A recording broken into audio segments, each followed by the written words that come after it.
ফজলুর রহমান ফজু পাগলা এখন মাথা খারাপ হয়ে গেছে। ছাত্রলীগের সভাপতি ছিল আগে, নমিনেশন দেয়নি হাসিনা, এই জন্য পরিবর্তন হয়ে এসেছে অন্য এক দলে। এসে ওর মাথা খারাপ, এখন বলছে না এ দেশে ইসলামপন্থী যারা আছে ওরা 10%-এর বেশি ভোট পাবে না। আরে ভাই 15.5 বছরে ভোট হয়েছে যে ভোট পাবে? আপনি ভোট দিয়ে দেখেন। হিন্দু পর্যন্ত এখন যা বলছে আপনি দেখছেন না, মাথা কি এমনি খারাপ হয়ে গেছে। আমির জামাত ডাক্তার শফিকুর রহমান হাফিজাহুল্লাহ ঘোষণা দিয়েছে ইসলাম যদি দেশে আসে তার পরের দিন আমরা যে কাজ করব সাদাবাজি বন্ধ করব। মানুষ এখন সব ধর্মের মানুষই টের পাচ্ছে, তাই তো এইটাই তো আসল কথা। তাহলে ইসলাম এইটাই দরকার, কারণ 54 বছর আমরা দেখেছি বিভিন্ন মানুষের শাসন সাদাবাজি বন্ধ করতে পারেনি। আমি অনেক হিন্দুর সাথেও কথা বলে দেখেছি, তারা বলছে এবার দেখি না ইসলাম একটু আসুক না, দেখি সাদাবাজি আসলে বন্ধ হয় কিনা। আর আমি গ্যারান্টি দিলাম বন্ধ হবে। কে বন্ধ হবে না? এই জন্য অনেকের মাথা খারাপ হয়ে গেছে। কিশোরগঞ্জের এক ফজু পাগলা আছে, হঠাৎ করে দাদা বাবুরা কি মাথায় দিয়ে গেল আর আপনি পাগল হয়ে গেলেন। এখন আপনি মুসলমানদের বিরুদ্ধে ষড়যন্ত্র আরম্ভ করেছেন। আপনার কথাবার্তা শুনলে সব কোরআনের বিরুদ্ধে, হাদিসের বিরুদ্ধে, আলেমদের বিরুদ্ধে। আপনি নামতে নামতে এত নিচে নেমে পড়েছেন যে আলেমদেরকে আপনি ধর্ম ব্যবসায়ী বলেন। কথা বলছেন এখন, কথা বলেনি দেশে একজন, ওর ইমান নেই, ইমান ভেঙে গেছে। ভাঙা ওষুধ দিয়ে যেমন নামাজ হয় না, ওর এই ভাঙা ইমান দিয়েও জান্নাতেও যাবে না। ও যদি জান্নাতে যায় তাহলে 8 নাম্বার পয়েন্ট কেটে বাদ দিয়ে দেবে। যারা এই কথা বলতে পারে আলেমরা ধর্ম ব্যবসায়ী, আপনি কি এতদিন ছিলেন না তাদের সাথে? কোন কারণে এখন কথা বলছেন? আমরা জানি আপনার পেছনে কেউ নাড়াচাড়া দিচ্ছে। দাদারা এসে মনে হয় কিছু ঘোলাপালা দিয়েছে যে অসুবিধা নেই, তোরা আসবি, আমরা তোদের সাথে আছি, তোদের সাথে সম্পর্ক আবার আমাদের ওই কন্যার মতো হবে। আপনাদের সাথে কারো সম্পর্ক ভালো নেই, আমাদের সাথে ভালো হবে কি করে? আফগানিস্তানের সাথে একটা বর্ডার আছে, সম্পর্ক ভালো নেই। পাকিস্তানের সাথে বর্ডার আছে, সম্পর্ক ভালো নেই। মায়ানমারের সাথে বর্ডার আছে, ভালো নেই। চীনের সাথে বর্ডার আছে, ভালো নেই। মালদ্বীপের সাথে বর্ডার আছে, ভালো নেই। নেপালের সাথে আছে, ভালো নেই। ভুটানের সাথে আছে, ভালো নেই। এ দেশের সাথে ভালো ছিল, কন্যা ছিল, ভালো ছিল, কন্যা নেই, ভালো নেই। এখন আবার ওরা কয়েকদিন আগে এসে ঘোষণা দিয়েছে যে এই স্বাভাবিক অবস্থা আবার ফিরবে যদি নির্বাচিত সরকার ক্ষমতায় আসে তাদের সাথে। এই একটা হাওয়া লাগিয়েছে, ওরা মনে করছে কি হনুরে, কি হনুরে। কি আগস্টের 5 তারিখ পেয়েছেন আপনি? দিন পাল্টিয়ে গেছে। এখন এদেশের জনগণ যা চাবে তাই হবে। এক কথা বলেন, কারো ইশারা এদেশে চলবে না ইনশাআল্লাহ। যদি আবার কাউকে জীবন দেওয়া লাগে, জীবন দেওয়ার মতো মানুষ কিন্তু এদেশে আছে। আপনি মনে করছেন নেই? 2732 জন মানুষ যদি জীবন দিতে পারে 24 সালে, এখনো এরকম 2732 জন রেডি হয়ে আছে। দাদাদের কোনো মাতব্বরি দেশে চলবে না ইনশাআল্লাহ। কারণ এত মিথ্যা কথা বলা দাদা আমাদের দরকার নেই। আপনি মাইক্রোসফটের রিপোর্ট দেখেন, তামাম দুনিয়ায় সবচাইতে বেশি মিথ্যা তথ্য পরিবেশন করে এই ইন্ডিয়া। এত তথ্য মিথ্যা দেয় পৃথিবীতে কোনো রাষ্ট্র নেই, অথচ খ্রিস্টানরা এই রিপোর্ট পাঠিয়েছে। এত মিথ্যা কথা বলেন কোন কারণে? আপনারা, আমরা তো প্রতিবেশী না? প্রতিবেশীর সম্পর্কে এই আচরণ আপনাদের। নিজেরা ভালো থাকেন, আমাদেরকে ভালো থাকতে দেন। কতগুলো মসজিদ ভাঙলেন এই ধোয়া ধোয়া তুলে। পৃথিবীর মানুষ দেখি মাটির নিচে কেউ গ্যাস পায়, তেল পায়, সোনা পায়, আর ওই কোলাঙ্গাররা শুধু মন্দির পায়। মাটির নিচে ঘুরলে নাকি মন্দির, তাও যেখানে সেখানে না, খালি মসজিদের নিচে। ওরা বাবরি মসজিদ ভেঙেছে এই ধোয়া ধোয়া তুলে, যে এখানে মন্দির ছিল 1000 বছর আগে। তাই কথা বলছেন না কেন? গতকালকে একটা মসজিদ ভেঙেছে। যারা আল্লাহর ঘর ভেঙে চুরমার করে দিতে পারে, ওরা মুসলমানের বন্ধু হয় কি করে? কিছু কিছু মানুষ দেখছি এখনো ওলট পালট কথা বলছে। গত পরশুদিন একজন জানিয়েছে, বাংলাদেশের এক জেলার, আমি নাম নিলাম না, উনি জানিয়েছে 15 বছর তো অন্তত অনুমতি নেওয়া লাগতো। আমরা যদি আসতে পারি অনুমতি দেব। একটা কথা বললেন, এই কথাটা আরো কিছুদিন পরে বলতে পারতেন। মানুষ তো সব চিনে ফেললো আগে, যে আপনারও মনে হয় ওইরকম। এইটা এখন বলা আপনার ঠিক হয়নি, আপনি ক্ষতি করে ফেললেন আপনার দলের। এটা বলবেন, আরো পরে বলবেন, কথা বোঝে। পুলিশ এসেছে একজনকে ধরার জন্য, ছেলেকে জিজ্ঞাসা করছে, তোর বাবা কোথায়? খাটের নিচে বলি আছে, বল না। আর বলা লাগে তো সব বলেই দিয়েছে। আপনি যা করলেন এদেশের জনগণ তো আপনাকেও বুঝে ফেলেছে যে আপনি কি করবেন। এই জন্য বলছিলাম যে এটা এখনই বলা ঠিক হয়নি, আরো অন্তত চেয়ারে বসে বলতে পারতেন তাহলে একটু ভালো হতো, কারণ এরকম কিছু করবেন আমরা টের পাচ্ছি। যারা এই কথা বলতে পারে যে কোরআনে রাজনৈতিক কোনো কথা নেই, তারা এই কাজ করবে কি? এই কাজ করবে না? এই জন্য এরকম ক্যান্সার গুলো আমার মনে হয় ওরা একটা মাজলুম দল, এই ক্যান্সার গুলো বাদ দেওয়া দরকার। যারা ডানপন্থী আছে, শহীদ রাষ্ট্রপতি জিয়াউর রহমান, আল্লাহ তাকে জান্নাতুল ফেরদাউস নসিব করুন। যে হাজিদের জন্য আরাফাতে যে কাজটা করেছে, কিয়ামত পর্যন্ত সাদগায়ে জারিয়ার সওয়াব সে পেতেই থাকবে। সে আলেমদেরকে যেভাবে সম্বোধন করতো বিভিন্ন অনুষ্ঠানে গিয়ে, যে আমার মৌলভী সাহেবরা কোথায়, আর আপনারা কি আরম্ভ করেছেন? সুতরাং মাজলুম দলের বদনাম হয় এমন কোন কাজ আপনার দ্বারা আমরা আশা করি না। এমনকি যারা সর্বোচ্চ দায়িত্বে আছে তারাও এটা চায় না। এগুলো যারা করছেন আমরা আশা করব আপনারা থামবেন। আমার ইঙ্গিত টের পেয়েছেন কারা? হাত তোলেন তো। এই থাক থাক, ঠিক আছে, আলহামদুলিল্লাহ। সুতরাং এই অনুষ্ঠানটা শুধু মুসলমানদের জন্য না, এটা দল মত নির্বিশেষে সবার জন্য। কোরআন আমাদের সবার জন্য না, এমনকি শুধু মুসলমান দাবি করবে তারাও এখানে আসবে না। হাদা বায়ানুল লিন্নাস, মানুষ পদবাচ্চে যারা বিবেচিত তাদের জন্য এখানে বর্ণনা আছে, আর আমরা সেই হিসাবে কথা বলবো ইনশাআল্লাহ। যে আল্লাহ আমাদেরকে এখানে নিয়ে আসলেন রাতের বেলা, খুশি হয়ে বলেন তো আলহামদুলিল্লাহ। আল্লাহ পাক বলেন, আফা হাসিবতুম আন্নামা খালাকনাকুম আবাসা ওয়া আন্নাকুম ইলাইনা লা তুরজাউন। যে সূরা থেকে আমরা তাফসীর করব বলছিলাম, সূরা মুমিনুন এর 115 নম্বর আয়াত। আল্লাহ পাক বলেন, তোমরা কি মনে করো বা এটা কি ভাবো যে আমি তোমাদেরকে অনর্থক বানিয়েছি, এমনি এমনি সৃষ্টি করেছি? না, আমার একটা উদ্দেশ্য আছে তোমাদের পেছনে। তোমরা যাই মনে করো না কেন, এইটাও মনে করবা যে তোমাদের কিন্তু আমার কাছে ফিরে আসা লাগবে। ওয়া আন্নাকুম ইলাইনা লা তুরজাউন, আমার কাছে কিন্তু ফিরে আসা লাগবে। সুতরাং এখানে যারা আছি, আপনি যাই মনে করেন ফিরে একদিন যাওয়াই লাগবে। যাওয়া লাগবে না? ফামান যুহজিহানিন নার ওয়া উদখিলাল জান্নাতা ফাকাদ ফাজ। মানুষের জীবন ওইটাই সফল যাকে আল্লাহ আস্তে আস্তে জাহান্নামের কাজগুলো ছেড়ে দেওয়ার তৌফিক দেয়, আর জান্নাতের কাজগুলোতে আস্তে আস্তে অগ্রসর করে দেয়। দ্বিতীয় অর্থ হচ্ছে, ওই লোকটার জীবন সফল, আল্লাহ যাকে জাহান্নামের আগুন থেকে মুক্ত করে জান্নাতবাসী বলে ঘোষণা দিয়ে দেবেন। এই আয়াতের অর্থ বললাম কয়টা? এই দুনিয়ার হিসাবে আপনি যখন আস্তে আস্তে জাহান্নামের কাজগুলো ছেড়ে দিতে পারবেন। আগে ঘুষ খেতেন, এখন আর খান না, এরকম মানুষ নেই? এই যে পুলিশগুলো আসলো, এনারা হয়তো এরকম না, অনেক পুলিশ আছে, কি নেই? না থাকলে 15.5 বছরে শয়তান টিকে থাকলো কি করি? অবশ্যই ছিল, এনারা না, এরকম ছিল অনেক। আমরা ওই সমস্ত কোলাঙ্গার অফিসার গুলো শাস্তি দাবি করছি, যারা আলেমদের মাথায় দড়ি দিয়ে আবার খিলখিল করে হাসতো। আমি নিজে দেখেছি আমার মাথায় দড়ি বাঁধার সময় হাসতেছে, তার মানে ও দড়ি বেঁধে আনন্দে আছে।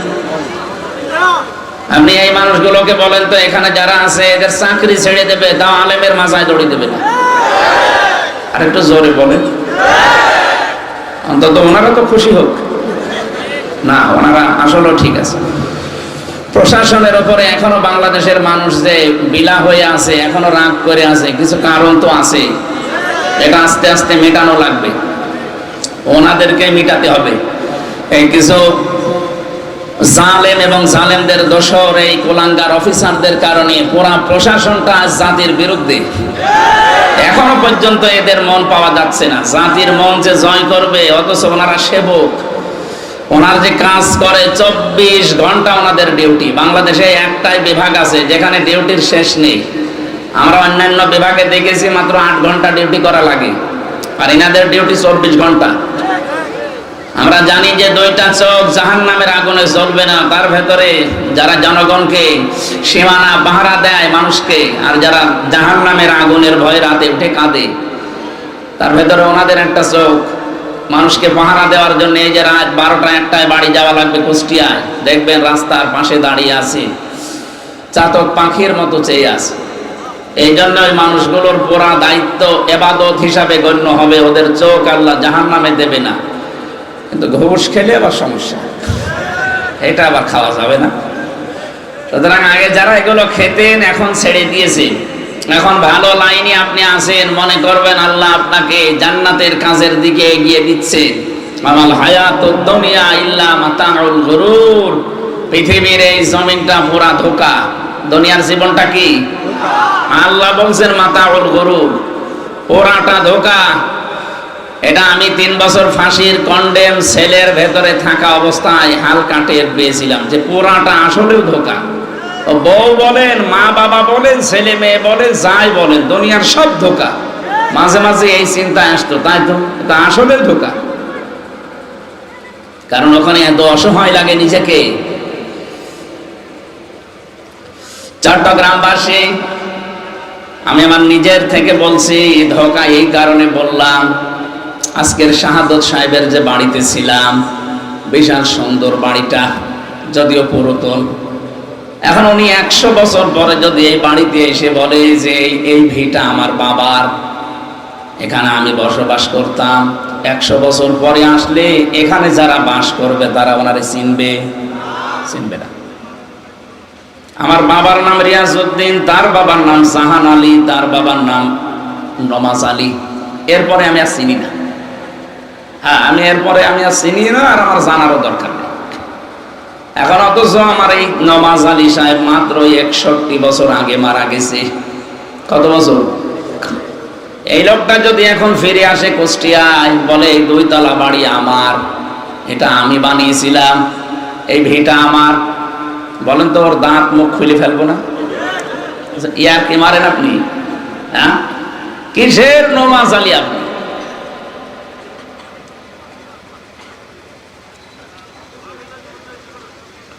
কারণ আমি তাকে দেখিনি, তার চেহারা আমার মনে নেই, তাকে আমি দেখিনি। এই বয়সে যদি এখন আমার কুষ্টিয়ায় উনি আসে, এখন আসলে হয়তো কিছু মুরব্বী তাকে চিনবে, আর সর্বোচ্চ 30-40 বছর পর আসলে ওনার বয়সে আর কেউ নেই, ওনাকে দেখার মতো আর এই দুনিয়ায় কেউ থাকবে না। ওই লোকটা এসে কুষ্টিয়ার বাড়ি দাবি করলেও হবে না, ওকে আমার মনে হয় এলাকায়ও থাকতে দেব না। কি মনে মনে ভাববো যে সকালবেলা আবার লোকজন নিয়ে এসে বাড়ির ভাগ চাবে, তখন বলা হবে যে আপনার যদি জায়গা না হয় তাহলে মসজিদের বারান্দায় থাকেন, সকালবেলা কুষ্টিয়া পার হয়ে চলে যাবেন, নিয়ে জেলায় থাকবেন না। এটা দুনিয়া। এটা কি কথা বলছেন? আমরা এরকম একটা জায়গায় আছি। সুতরাং এই পৃথিবীতে মানুষের জীবনের সফলতা বিফলতা নির্ভর করছে যেটার উপরে আমরা সেই সংক্রান্ত কথাগুলো আজকে শোনার জন্য বসেছি। আমরা তেলাওয়াতও করেছি ওই রকম একটা আয়াত। সুতরাং আমাদের জীবন যেন ধোঁকায় পড়ে নষ্ট হয়ে না যায়, আমরা যেন সফল হতে পারি, জাহান্নামের আগুন থেকে মুক্ত হয়ে যেন জান্নাতের সর্বোচ্চ যে মাকাম আছে ওই মাকামে পৌঁছাতে পারি। বলে না আমি? যেহেতু সর্বোচ্চ জান্নাতের নাম হচ্ছে জান্নাতুল ফেরদাউস, ওইটার আলোচনা আজকে হবে ইনশাআল্লাহ। দরুদ আর সালাম পড়ছি আমাদের নবী মুহাম্মদুর রাসূলুল্লাহ সাল্লাল্লাহু আলাইহি ওয়াসাল্লামের প্রতি। আপনি দেখেন, এই যে কোরআনে কারিমের যে আয়াত পড়লাম, কাদ আফলাহাল মুমিনুন, এই আয়াতটা পড়তে হলে যে সমস্ত অক্ষরগুলো লাগে, কোরআন পড়তে হলে অক্ষর লাগে কয়টা? এই কোন এলাকায় আসলাম আমি? কয়টা অক্ষর লাগে? 29টা। আপনি প্রতিটি অক্ষরে দেখবেন আমাদের নবীর বর্ণনা আল্লাহ নিজে দিয়েছেন। আপনি যেখানেই দেখবেন প্রথমে আলিফ, আলিফ দিয়ে আল্লাহ আমার নবীকে ডাক দিয়েছেন আহমদ। আহমদ নেই কোরআনে? তার মানে প্রশংসিত আমার নবী। বা দিয়ে আল্লাহ পাক আমার নবীকে ডাক দিয়েছেন বাশীর, বিশ্ব নবী ছিলেন সুসংবাদদাতা। তা দিয়ে আমার নবীকে আল্লাহ ডাক দিয়েছেন মুত্তাকি, আমার নবী পরহেজগার ছিলেন। সা দিয়ে আমার নবীকে আল্লাহ ডাক দিয়েছেন মুদ্দাসসির, কম্বলওয়ালা। জিম দিয়ে আমার নবীকে আল্লাহ ডাক দিয়েছেন জামিল, তিনি সুন্দর ছিলেন। হা দিয়ে আল্লাহ ডাক দিয়েছেন আমার নবী হামিম, তিনি অন্তরঙ্গ বন্ধু ছিলেন। খ দিয়ে আমার নবীকে আল্লাহ ডাক দিয়েছেন খাতামান নাবিয়্যিন, তিনি শেষ নবী। তিনি কি? আপনি একটা একটা করে এভাবে যাবেন, সর্বশেষ অক্ষরে বিশ্ব নবীকে আল্লাহ ডাক দিয়েছেন ইয়াসিন, হে নেতা। হে কি? নেতা। ইয়া হরফে নেতা, সিন মানে সাজ্জেদ, সাজ্জেদের বাংলা অর্থ নেতা। আল্লাহ যেহেতু তাকে নাম ধরে ডাক দিলেন হে নেতা, এটা শুধু দুনিয়ার বিষয় না, রাজনৈতিক ভাবে এখানে বিভিন্ন দলের লোক আমরা আছি, আমিও জানি। তো নবীজিকে আল্লাহ যেহেতু নেতা বলে ডাক দিয়েছেন, আজকে যাদের নেতা ঠিক নেই এই মুহূর্তে তাকে ঠিক করা লাগবে। আপনি কি রাগ করলেন? কেন বললাম এটা জানেন? সূরা হুদ 12 নাম্বার পারা 12 নাম্বার পৃষ্ঠার প্রথম নাম্বার লাইনের 98 নাম্বার আয়াতে আছে। এই এখানে ওঠে কারা? কিসের কালেকশন? পরে বসেন, আমি সময় দেবো, বসেন। নাকি শেষ করে দেবো এখনই? আপনারা এভাবে করলে তো বুঝবেন না। বাইরে যে বলবেন যে উনি নিয়ে আসলাম তাফসীর শোনার জন্য, রাজনীতি করলো। এটা রাজনীতি না, এটা আসল নীতি। এই নীতি বোঝেন না, এই কারণেই তো বলছেন যে কোরআনে রাজনীতি নেই। 918 জায়গায় আছে কোরআন দিয়ে রাজনীতি করা লাগবে। কয় জায়গায়? 918 জায়গায়। আমার এই ছোট মায়ের মাথায় আছে, আরো যারা বড় বড় মাথা আছে হুজুরের মতো তারা আরো বেশি পাবে। আপনারা নিস্তব্ধ হয়ে যান। এই কি গো, বসেন ওখানে, বসেন। নাকি এখানে দুই দিকে দুটো পুলিশ দাঁড় করিয়ে রাখবে? আপনারা ভয় পাচ্ছেন না কেন? এদিকে তাকান। এই যে কথাটা বললাম, ইয়াকদুমু কওমাহু ইয়াউমাল কিয়ামাতি ফাআওরাদাহুমুন নার ওয়া বিইসাল বিরদুল মাওরুদ। আয়াতের বাংলা আপনি যত তাফসীর দেখবেন, যদিও ফেরাউন সম্পর্কে নাযিল হওয়া আয়াতটা, এর বাংলা সামারাইজ হচ্ছে এইটা, যেই দলের নেতা জাহান্নামে যাবে ওই দলের কর্মীরা ওর সাথে জাহান্নামে যাবে। এটা রাজনীতি হয় কি করে আপনার কাছে? এটা দুনিয়ার বিষয় বলে আপনি ছেড়ে দেন। কোন কারণে? এটা তো আখিরাতের সাথে সম্পর্কিত। এই জন্য যার নেতা ঠিক নেই, ওই নেতা যদি সত্যি জাহান্নামে যায়, আল্লাহর কসম আপনাকেও জাহান্নামে যাওয়া লাগবে। ইয়াউমা তুকাল্লাবু ওয়ুজুহুহুম ফিন্নার। সূরা আহজাবের ভেতরে আল্লাহ জানিয়েছেন কিয়ামতের দিন ওর মুখমণ্ডলকে আগুন দিয়ে ভাঁজ করা হবে, ভাজা হবে। মাছ যেভাবে ভাজে দেখেছেন না, ওভাবে মুখমণ্ডল আল্লাহ আগুন দিয়ে ভাজবে। কাদের? এদের পরবর্তী যতগুলো অংশ দেখবেন সব নেতার কথা। যে মানুষগুলো দুনিয়ায় নেতা ঠিক করতে পারেননি, ওই মানুষগুলোর নেতাকে যেমন ভাজা হবে, কর্মীকেও ভাজা হবে। এটাকে আমি বানিয়ে বলছি। যারা জানে কোরআন পড়তে, তাফসীর পড়তে জিজ্ঞাসা করেন তো। সিন মানে যে সাজ্জেদ, তাফসীরে কাবিরের ভেতরে পাবেন।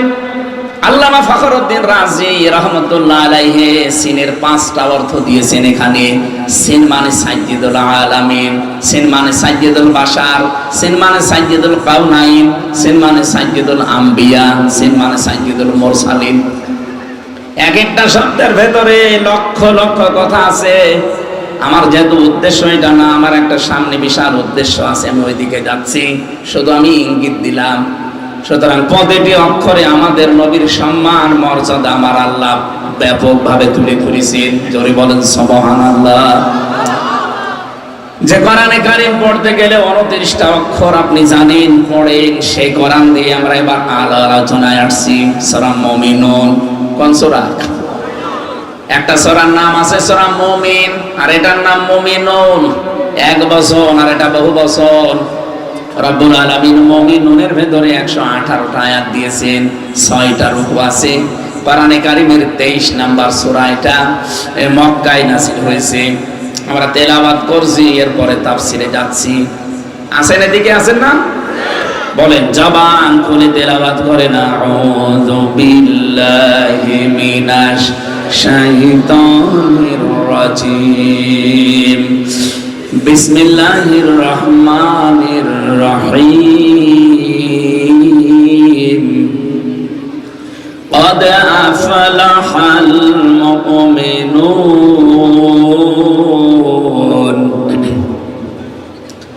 আল্লাহ পাক বলেন কদ, অবশ্যই, আফলাহা ইউফলিহু, এটা মাজি, অতীতের শব্দ, পাস্ট। এটা আল্লাহ জানিয়েছেন অবশ্যই সফল হয়ে গেছে মুমিনুন, যারা মুমিন।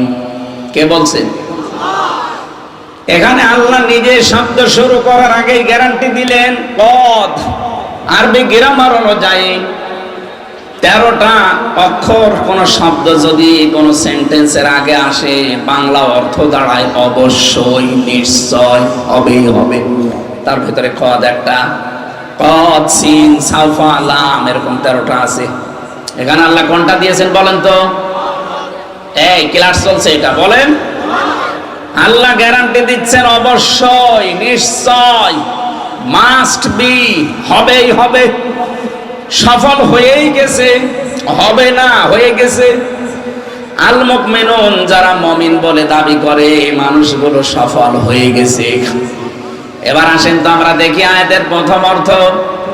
মুমিনরা যেহেতু সফল হয়েছে, এখন মুমিন কয় প্রকার? হ্যাঁ, মুমিনের প্রকারভেদ নেই।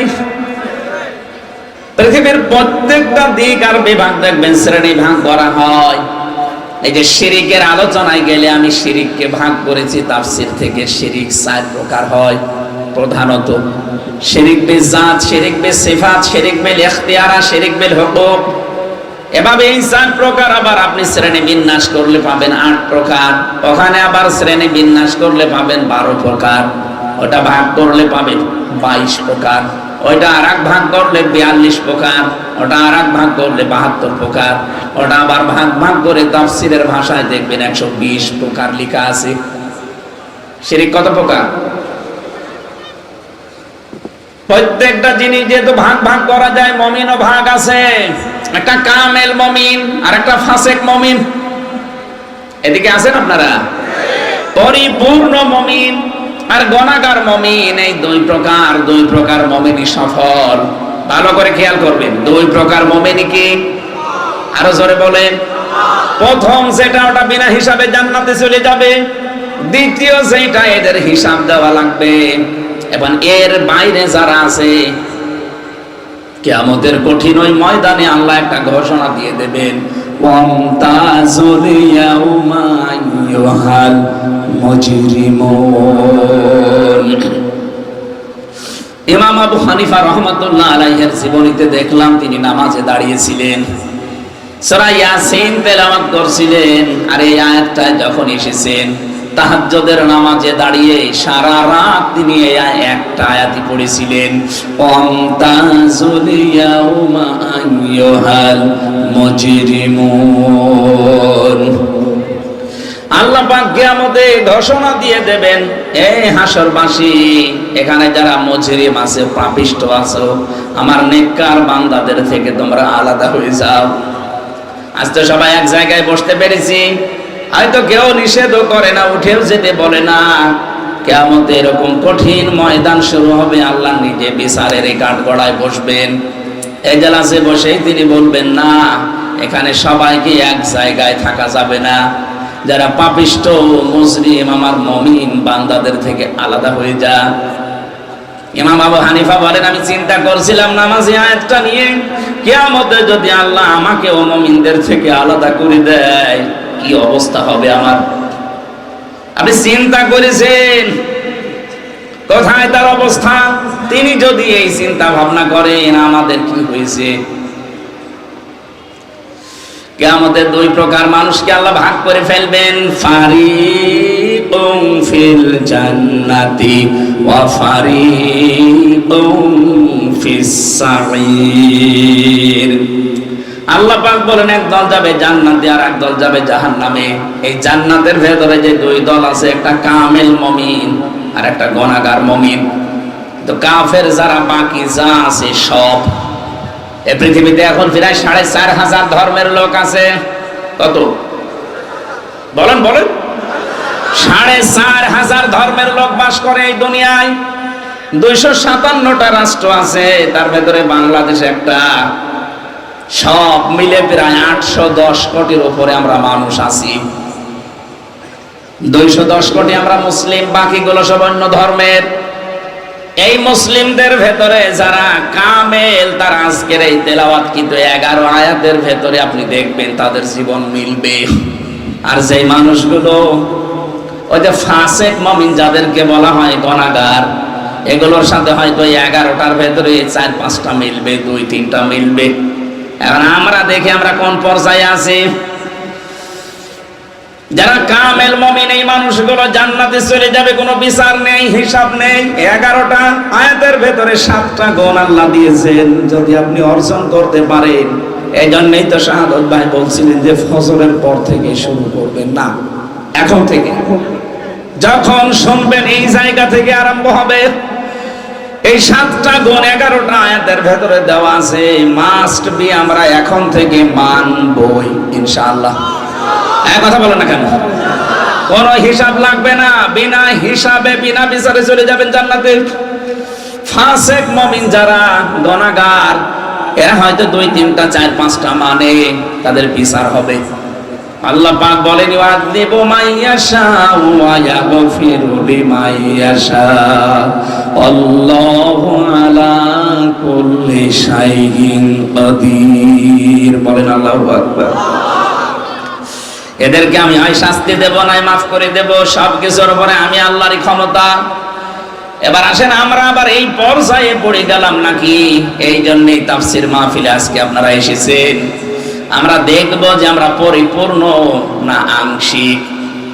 কিন্তু সুসংবাদ একটা, পরিপূর্ণ হন আর আংশিক হন, আপনি জান্নাত পাবেন। হয়তো শাস্তি যেটা দেওয়া দরকার এটা পুলসিরাতে দিয়ে দেবে, শাস্তি যেটা দেওয়া দরকার হাসরের ময়দানে দিয়ে দেবে, শাস্তি যেটা দেওয়া দরকার কবরে দিয়ে দেবে, শাস্তি যেটা দেওয়া দরকার আপনাকে হয়তো মিজানের পাল্লার কাছে দিয়ে দেবে। কিন্তু আপনি জাহান্নামে যাওয়ার সময় এই গুনাহগার অবস্থায় যদি জাহান্নামে জানো, আমার আল্লাহ পাক শেষ দয়ায় ডাকতে ডাকতে শেষ পর্যন্ত আপনাকে জান্নাতে পৌঁছিয়ে দেবে। সূরা মরিয়মের 71-72 নাম্বার আয়াতে আছে, ওয়াইম মিনকুম ইল্লা ওয়ারিদুহা। এটা পুলসিরাতের আয়াত। কত নাম্বার আয়াত বললাম?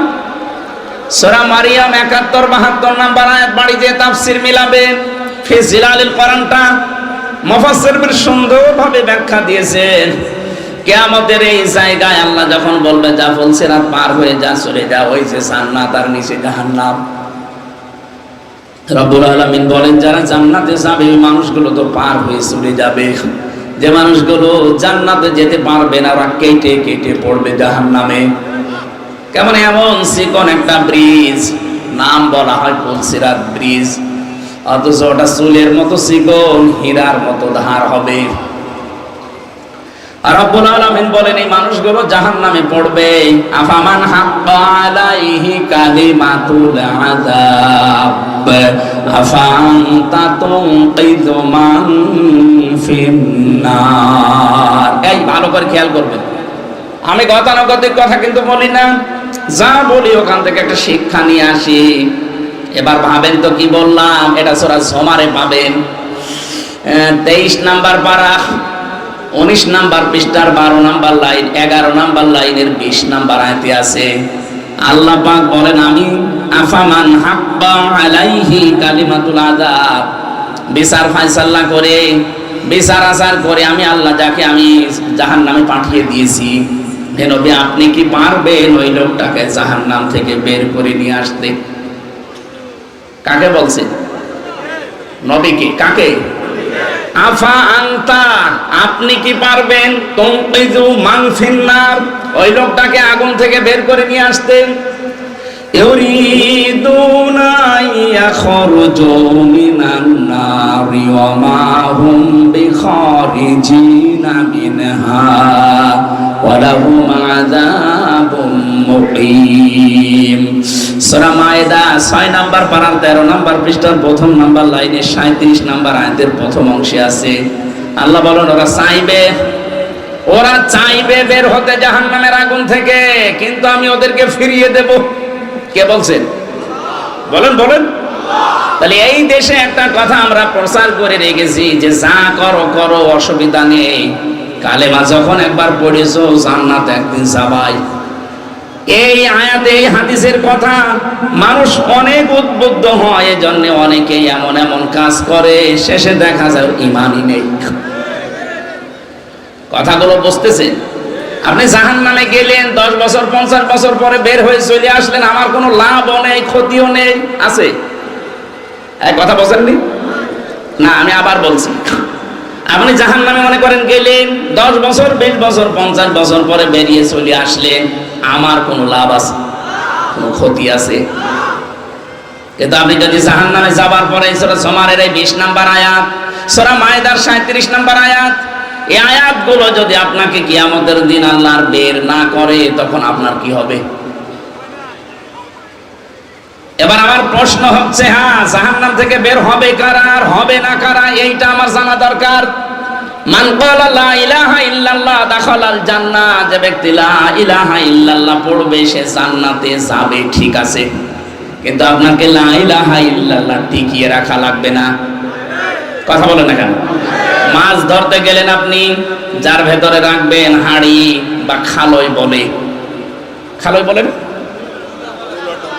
ডোলা, মাছ আপনি রাখবেন, ওর ভেতরে নিচে দেখবেন ওর ফাঁকা করা আছে, ফোঁটা ছেঁড়া, যত মাছ রাখবেন থাকবে। সারাদিন মাছ ধরে মনে করছেন পরিপূর্ণ হয়ে গেছে, বাড়ি যাওয়ার সময় দেখবেন একটাও নেই। আর তো কালেমা পড়েছেন, ঠিক আছে, কালেমা তো একটু টিকিয়ে রাখা লাগবে। কালেমা পড়ে রেখেছেন একবার, সারা জীবন করছেন আকাম কোকাম কালেমার বিরুদ্ধে কাজ, আপনার তো কালেমাই নেই। কথা বলে না কেন? এখানে যারা ওযু করে বসে আছেন, কয়টা কারণে ওযু ভেঙে যায় বলেন তো? বলেন না কেন? এই 7 কারণের একটা কারণও যদি পাওয়া যায়, ওই ওযু আর আছে, ওই ওযু দিয়ে নামাজ পড়া যায়। কথা বলে না কেন? তাহলে ভাঙা ওযু যেমন ওযু না। আপনি ঈমান এনেছেন, ঈমানও কিন্তু 10টা কারণে ভেঙে যায়, ওই ভাঙা ঈমানও ঈমান না। না, আমি আবার রিপিট করছি, আমি তাফসীর থেকে নোট করে এনেছি, এবার আপনি মিলাবেন আপনার ঈমান আছে না ভেঙে গেছে। ওযু করে এসে বসে আছেন, 7 কারণের এক কারণ পেলে যদি আর ওযু না থাকে, ওই ওযু দিয়ে নামাজ পড়লেও যেমন নামাজ হয় না। আপনার ঈমান যে আছে না গেছে আপনি এখনো টের পাননি, এবার টের পাবেন। আপনি যে আশা করে বসে আছেন আমি কালেমা তো পড়েছি, জান্নাত একদিন যাবো, যাবেন, তাই ঈমানটা তো রাখা লাগবে। কয়টা কারণ বললাম? আরো জোরে বলেন। 10টা কারণে ঈমান ভেঙে যায়, নষ্ট হয়ে যায়। ওযু যেমন ভেঙে যায় 7 কারণে, ঈমান ভাঙে কয় কারণে? জবান খুলে বলেন কয় কারণে? 1 নম্বরে কেউ যদি শিরিক করে তার ঈমান ভেঙে যায়। ওয়াউহিয়া ইলাইয়া আন্নাহু,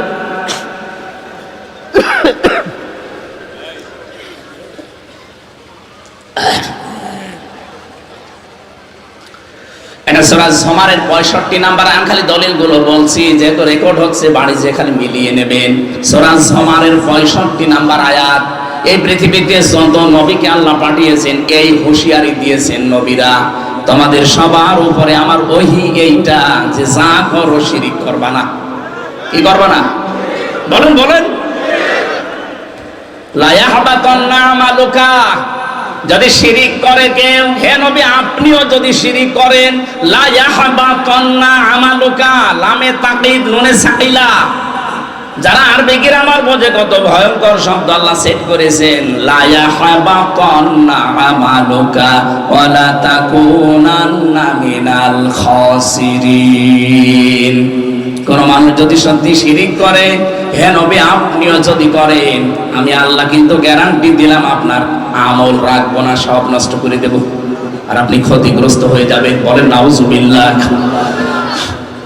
ক্ষতিগ্রস্ত হয়ে যাবেন। শুধু সাধারণ ভাবে বললেই তো হয়ে যেত। লা ইয়াহবাতান্না যেমন দিয়েছেন, ওয়ালা তাকুনান্না একেবারে শব্দ এক, ওখানেও লামে তাকিদ নুনে সাকিলা, এখানেও লামে তাকিদ নুনে সাকিলা, তার মানে গ্যারান্টি দুইটা। আল্লাহ তো এমনি নরমাল ভাবে বললে আমরা মেনে নিতাম না।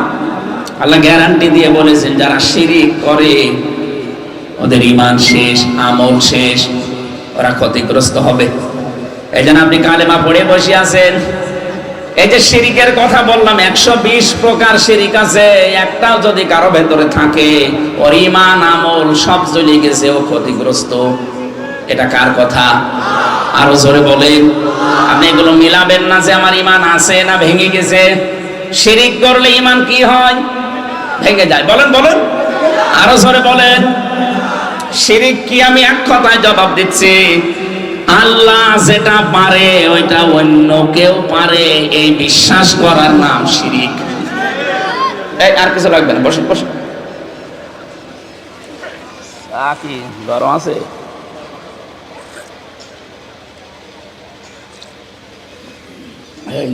শেষ করো, নষ্ট হয়ে যাবে। আর কিছু লাগবে না ভাই, কিছু লাগলে আমি চেয়ে নেবো। বসেন, এখানে বসেন। আপনাকে কিন্তু শেষে আমি জিজ্ঞাসা করবো, পুলিশ না, গ্রাম পুলিশ, দাঁড়া। অন্তত ঈমান ভাঙার 10টা কারণ যদি আপনি বলতে না পারেন, আপনার আজ খবর আছে।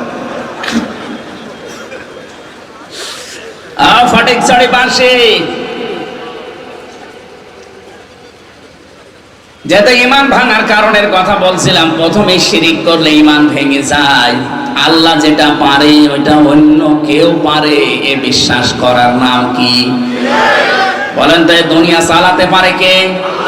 নাকি আমিও পারি? তাহলে আল্লাহর এই দুনিয়ায় আল্লাহর পাঠানো আইন বাদ দিয়ে যারা অন্য কারো আইন এখানে দাঁড় করাতে চান, বিজয় করতে চান, তাদের ঈমান ভেঙে গেছে। এটা সত্যি করে বলেন তো, বুঝেছেন কারা? না না না, আপনি আন্দাজে হাত তুলবেন না। আমি জানি আপনারা বুঝেছেন, কিন্তু না বোঝার ভান করি আছে। ইনিল হুকমু ইল্লা লিল্লাহ, সূরা ইউসুফের 40 নম্বর আয়াতের মাঝের অংশে আছে, আলা লাহুল খালকু ওয়াল আমরু। সূরা আরাফের 154 নম্বর আয়াতের মাঝের অংশে আছে। এরকম 918 জায়গায় পাবেন, ডাইরেক্ট ইনডাইরেক্ট মিলে। কত জায়গায়? এই সবগুলো আয়াতের সামারাইজ একই। আল্লাহ পাক বলেন সৃষ্টি আমার, বিধান আমার চলবে। সুতরাং এই দেশে আমরা যারা নিজেদেরকে মনে করি আমার ঈমান আছে, কই আমি তো দেখি না। আপনার ঈমান যে কখন ভেঙে গেছে আপনি নিজেও টের পাননি। বায়ু বের হলে যেমন ওযু ভেঙে যায়, অনেকে মনে করে না অসুবিধা নেই। এই কথা বুঝলেন? আপনি ওযু করে আসলেন, বায়ু বের হয়ে গেছে, এখন যদি মনে করেন না অতটুকু আর কি, অসুবিধা নেই, অতটুকু আর আমার ওযু ভাঙবে না। আপনি এখানে আল্লাহর পাঠানো আইন বাদ দিয়ে অন্য কারো আইন এখানে দাঁড় করাতে চান, বিজয় করতে চান, কায়েম করতে চান, আপনি বিশ্বাস করেন আপনার ঈমান ভেঙে গেছে। এই হিসাবে বলেন তো, এই দেশে 96% মুসলমান ঈমানদার, এটা কি এখন আর বলা যাচ্ছে? 51% তো মেলে না। কথা বলেন না কেন? প্রথম পয়েন্ট অনুযায়ী 51% মিলছে না। আমি একটা গল্প শুনেছিলাম যে এক রিকশা চালক বহু কষ্ট করে 1 কেজি মাংস কিনেছে খাসির। বাড়িতে স্ত্রীকে বলছে সুন্দর করে রান্না করো, আমি গোসল করে আসি। বউ চিন্তা করে দেখি কেমন হয়েছে, স্বাদ চাকতে চাকতে ও মজা নিতে নিতে ছাতা সবই শেষ হয়ে গেছে। ও যখন গোসল করে এসেছে চিন্তা করছে আমি কি দেবো, এখন কি দেব মনে করে তো রান্নাও করেছে, অন্য অন্য বেগুন দিয়েছে, আলু দিয়েছে, মূলা দিয়েছে। লোকটা বলে আসল তরকারি কই? বলছে আপনি কিছু মনে করবেন না, আপনি যখন গোসল করতে গেলেন আমি সুন্দর করে রান্না করে ঢাকনা দিয়ে ঢেকে রেখেছিলাম। পানি আনতে গেলাম কলের উপরে, এসে দেখি দুষ্ট বিড়াল ছিল, সব খেয়ে ফেলেছি। মনে মনে একটু দুঃখ পেয়েছে যে কি করলাম, খাওয়া দাওয়া মোলা দিয়ে আলু দিয়ে করেছে, পাশে দেখে সেই বিড়াল চেপে ধরেছে, চার হাত পা টাইট করে বেঁধেছে। ডাক দিয়ে বলে, বউ দাড়ি পাল্লা নিয়ে আস। দাড়ি পাল্লা এনে ওজন দিয়ে দেখে 1 কেজি। বউ, এটা যদি বিড়াল হয় তাহলে সে মাংস কই? তুমি যে বলো 1 কেজি মাংস খেয়েছে, তাহলে তো এর ওজন হবে 2 কেজি। বিড়ালের 1 কেজি আর 1 কেজি মাংস খেলে কয় কেজি হবে? তাহলে এইটা যদি মাংস হয় তাহলে সে বিড়াল কই? এই দেশে আমরা 96% মুসলমান সব জগা খেসুড়ি। কথা বলে না কেন? বদরের ময়দানের মতো 313 জন যদি দেশে তৈরি হয়, কেউ আমাদের দিকে চোখ তুলে তাকাতে পারবে না।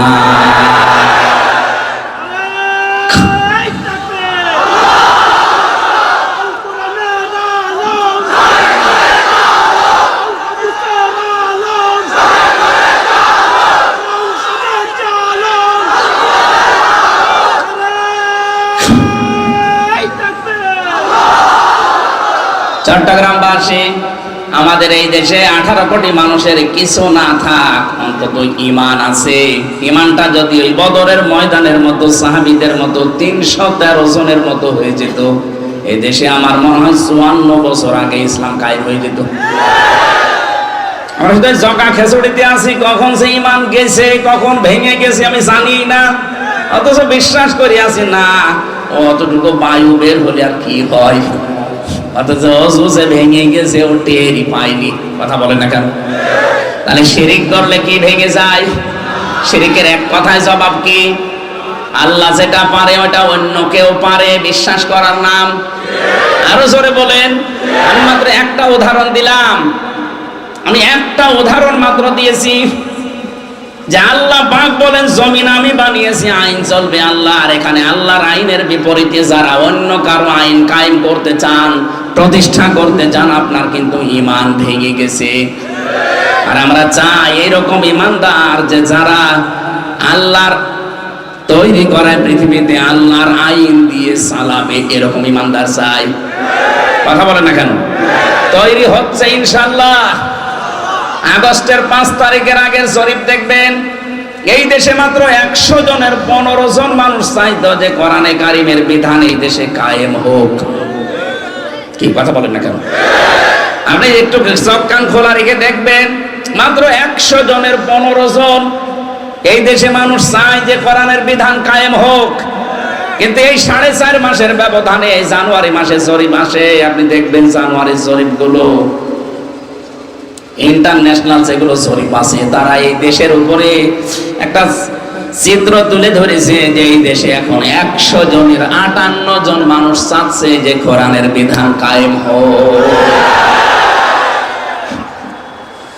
4.5 মাসের ব্যবধানে যদি এই পরিবর্তন এসে যায়, আর কিছুদিন যেতে দেন, 100 জনের 100 জন মানুষ চাইবে দেশে কোরআন কায়েম হোক।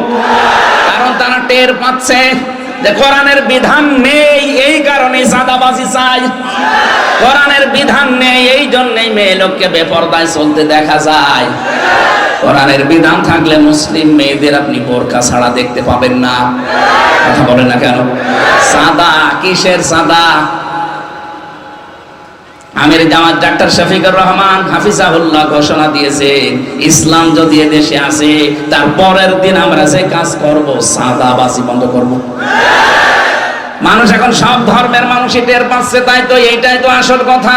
তাহলে ইসলাম এইটাই দরকার, কারণ 54 বছর আমরা দেখেছি বিভিন্ন মানুষের শাসন সাদাবাজি বন্ধ করতে পারেনি। আমি অনেক হিন্দুর সাথেও কথা বলে দেখেছি, তারা বলছে এবার দেখি না ইসলাম একটু আসুক না, দেখি সাদাবাজি আসলে বন্ধ হয় কিনা। আর আমি গ্যারান্টি দিলাম বন্ধ হবে। কে বন্ধ হবে না? এই জন্য অনেকের মাথা খারাপ হয়ে গেছে। কিশোরগঞ্জের এক ফজু পাগলা আছে, ফজলুর রহমান ফজু পাগলা, এখন মাথা খারাপ হয়ে গেছে। ছাত্রলীগের সভাপতি ছিল আগে, নমিনেশন দেয়নি হাসিনা, এই জন্য পরিবর্তন হয়ে এসেছে অন্য এক দলে। এসে ওর মাথা খারাপ, এখন বলছে না এ দেশে ইসলামপন্থী যারা আছে ওরা 10%-এর বেশি ভোট পাবে না। আরে ভাই 15.5 বছরে ভোট হয়েছে যে ভোট পাবে? আপনি ভোট দিয়ে দেখেন। হিন্দু পর্যন্ত এখন যা বলছে আপনি দেখছেন না, মাথা কি এমনি খারাপ হয়ে গেছে? আমি আগে পয়েন্টগুলো শেষ করি, কথা বুঝতেছেন আপনারা? ঈমান ভেঙে যায় কয় কারণে? 2 নম্বরে কেউ যদি কুফরি করে, কুফরি মানে ঢেকে রাখা। এই যে এখানে যারা চাষ করে খান, কৃষক, এদের আরবিতে কিন্তু কাফের বলে। কি চাষ করে খায় এদের কি বলে? কেন? কারণ এরা এই যে বীজ মাটির নিচে ঢেকে রাখে না, এই কারণে এদের কাফের বলা হয়। ইসলামের কোন বিধান কেউ যদি জানার পরেও গোপন করে রাখে, চেপে রাখে, সেও এক প্রকার কাফের। তার ঈমান আছে না গেছে? 3 নম্বরে পেয়েছি যারা নেফাক, সব ধর্মকে যারা সমান মনে করে। এটা এখন কিন্তু এই কয়েকদিন ধরে চলছে। সব ধর্মকে তারা সমান মনে করে, বলে আমরা উদার। এত উদার তুমি আল্লাহর চাইতে উদার। আল্লাহ বলেন ইন্নাদ-দীনা ইনদাল্লাহিল ইসলাম, আমার কাছে মনোনীত একটাই ধর্ম, তার নাম কি? ইসলাম বাদ দিয়ে পৃথিবীর 4,500 ধর্মের কোনো দাম নেই আল্লাহর কাছে। আর আপনি বলেন না সব ধর্ম সমান, আপনার ঈমান আছে না ভেঙে গেছে? ভেঙে গেছে। 4 নম্বরে যারা নবী ছাড়া অন্য কারো আদর্শ ভালো মনে করে, এ দেশে নেই। আপনি যে বলছেন মান ক্বালা লা ইলাহা ইল্লাল্লাহ দাখালাল জান্নাহ, কালেমা পড়েছি জান্নাত যাবেন, ঠিক আছে, কালেমা আছে। যারা নবী ছাড়া অন্য কারো আদর্শকে ভালো মনে করে, তার ঈমান তো ভেঙে গেছে। কথা বলেন না কেন? খুবই গুরুত্বপূর্ণ বিষয় বলছি, যারা শিক্ষিত মানুষ তারা টের পাচ্ছে। খুব খেয়াল করে শোনে, এটা রেকর্ড হচ্ছে, সারা দেশে কাল যাবে। 5 নম্বরে পেয়েছি যারা আল্লাহর বিধানকে ভালো মনে করে না। কত মানুষ এই দেশে এখন জানান দিয়েই দিয়েছে যে আমরা শরিয়া আইনে বিশ্বাস করি না। বলেন তো তার ঈমান আছে না গেছে? এটাকে আপনি জোর করে দাবি করবেন? এই পয়েন্টগুলোর সাথে মিলা লাগবে, আমি বানিয়ে লিখেছি, সবগুলো তাফসীর থেকে তোলা। যারা আল্লাহর আইনকে, বিধানকে যাদের কাছে ভালো লাগে না, অন্য আইন যাদের কাছে ভালো লাগে, তার ঈমান ভেঙে গেছে। 6 নম্বরে দ্বীনের কোন বিধানকে যারা কটাক্ষ করে, এই যে লোকটা জানিয়েছে যে কোরআনের সাথে রাজনীতির কোনো সম্পর্ক নেই, একটা কটাক্ষ। আপনি কোন কারণে এটা বলতে গেলেন? ওয়ালা তাকফু মা লাইসা লাকা বিহি ইলমুন, যে বিষয়ে জ্ঞান নেই ওই বিষয়ে মুখ খুলবা না। এ ফতোয়া কার? সূরা বানী ইসরাঈলের ভেতরে আছে 37 নাম্বার আয়াতে, যেই কথা জানো না ওই কথা বলবা না। আপনি জানেন না যে 918 জায়গায় আছে রাজনীতি করা লাগবে কোরআন দিয়ে, আর আপনি বললেন না রাজনীতির সাথে কোরআনের সম্পর্ক নেই। আপনার ঈমান আমার মনে হয় এই পয়েন্ট অনুযায়ী নেই। 7 নম্বরে বেশি যারা জাদুকর, এদেশে তো জাদুকর নেই। বিভিন্ন বাস স্ট্যান্ডে আর ট্রেন স্ট্যান্ডে দেখবেন স্টেশনে বসে বসে হাত দেখে সব বলে দেয়। এমন এমন জাদু করে, নবীকে পর্যন্ত ওই জামানায় জাদু করেছিল, এখন অনেকে জাদু করছেন। জাদু করলে আপনার ঈমান কিন্তু ভেঙে যাবে, নষ্ট হয়ে যাবে। 8 নম্বরে পেয়েছে যারা মুসলমানদের বিরুদ্ধে ষড়যন্ত্র করে। এখন চলছে না এটা? কথা বলেন না কেন? এদের তো সব এক হয়ে গিয়েছিলাম আমরা, হঠাৎ করে দাদা বাবুরা কি মাথায় দিয়ে গেল আর আপনি পাগল হয়ে গেলেন। এখন আপনি মুসলমানদের বিরুদ্ধে ষড়যন্ত্র আরম্ভ করেছেন। আপনার কথাবার্তা শুনলে সব কোরআনের বিরুদ্ধে, হাদিসের বিরুদ্ধে, আলেমদের বিরুদ্ধে। আপনি নামতে নামতে এত নিচে নেমে পড়েছেন যে আলেমদেরকে আপনি ধর্ম ব্যবসায়ী বলেন। কথা বলছেন এখন? এ কথা বলেনি দেশে একজন? ওর ঈমান নেই, ঈমান ভেঙে গেছে। ভাঙা ওযু দিয়ে যেমন নামাজ হয় না, ওর এই ভাঙা ঈমান দিয়েও জান্নাতে যাবে না। ও যদি জান্নাতে যায় তাহলে 8 নাম্বার পয়েন্ট কেটে বাদ দিয়ে দেবে। যারা এই কথা বলতে পারে আলেমরা ধর্ম ব্যবসায়ী, আপনি কি এতদিন ছিলেন না তাদের সাথে? কোন কারণে এখন কথা বলছেন? আমরা জানি আপনার পেছনে কেউ নাড়াচাড়া দিচ্ছে। দাদারা এসে মনে হয় কিছু ঘোলাপালা দিয়েছে যে অসুবিধা নেই, তোরা আসবি, আমরা তোদের সাথে আছি, তোদের সাথে সম্পর্ক আবার আমাদের ওই কন্যার মতো হবে। আপনাদের সাথে কারো সম্পর্ক ভালো নেই, আমাদের সাথে ভালো হবে কি করে? আফগানিস্তানের সাথে একটা বর্ডার আছে, সম্পর্ক ভালো নেই। পাকিস্তানের সাথে বর্ডার আছে, সম্পর্ক ভালো নেই। মায়ানমারের সাথে বর্ডার আছে, ভালো নেই। চীনের সাথে বর্ডার আছে, ভালো নেই। মালদ্বীপের সাথে বর্ডার আছে, ভালো নেই। নেপালের সাথে আছে, ভালো নেই। ভুটানের সাথে আছে, ভালো নেই। এ দেশের সাথে ভালো ছিল, কন্যা ছিল, ভালো ছিল, কন্যা নেই, ভালো নেই। এখন আবার ওরা কয়েকদিন আগে এসে ঘোষণা দিয়েছে যে এই স্বাভাবিক অবস্থা আবার ফিরবে যদি নির্বাচিত সরকার ক্ষমতায় আসে তাদের সাথে। এই একটা হাওয়া লাগিয়েছে, ওরা মনে করছে কি হনুরে, কি হনুরে। কি আগস্টের 5 তারিখ পেয়েছেন আপনি? দিন পাল্টিয়ে গেছে। এখন এদেশের জনগণ যা চাবে তাই হবে। এক কথা বলেন, কারো ইশারা এদেশে চলবে না ইনশাআল্লাহ। যদি আবার কাউকে জীবন দেওয়া লাগে, জীবন দেওয়ার মতো মানুষ কিন্তু এদেশে আছে। আপনি মনে করছেন নেই? 2732 জন মানুষ যদি জীবন দিতে পারে 24 সালে, এখনো এরকম 2732 জন রেডি হয়ে আছে। দাদাদের কোন মাতব্বরি দেশে চলবে না ইনশাআল্লাহ। কারণ এত মিথ্যা কথা বলা দাদা আমাদের দরকার নেই। আপনি মাইক্রোসফটের রিপোর্ট দেখেন, তামাম দুনিয়ায় সবচাইতে বেশি মিথ্যা তথ্য পরিবেশন করে এই ইন্ডিয়া। এত তথ্য মিথ্যা দেয় পৃথিবীতে কোনো রাষ্ট্র নেই, অথচ খ্রিস্টানরা এই রিপোর্ট পাঠিয়েছে। এত মিথ্যা কথা বলেন কোন কারণে? আপনারা, আমরা তো প্রতিবেশী না? প্রতিবেশীর সম্পর্কে এই আচরণ আপনাদের। নিজেরা ভালো থাকেন, আমাদেরকে ভালো থাকতে দেন। কতগুলো মসজিদ ভাঙলেন এই ধোয়া ধোয়া তুলে। পৃথিবীর মানুষ দেখি মাটির নিচে কেউ গ্যাস পায়, তেল পায়, সোনা পায়, আর ওই কোলাঙ্গাররা শুধু মন্দির পায়। মাটির নিচে ঘুরলেই নাকি মন্দির, তাও যেখানে সেখানে না, খালি মসজিদের নিচে।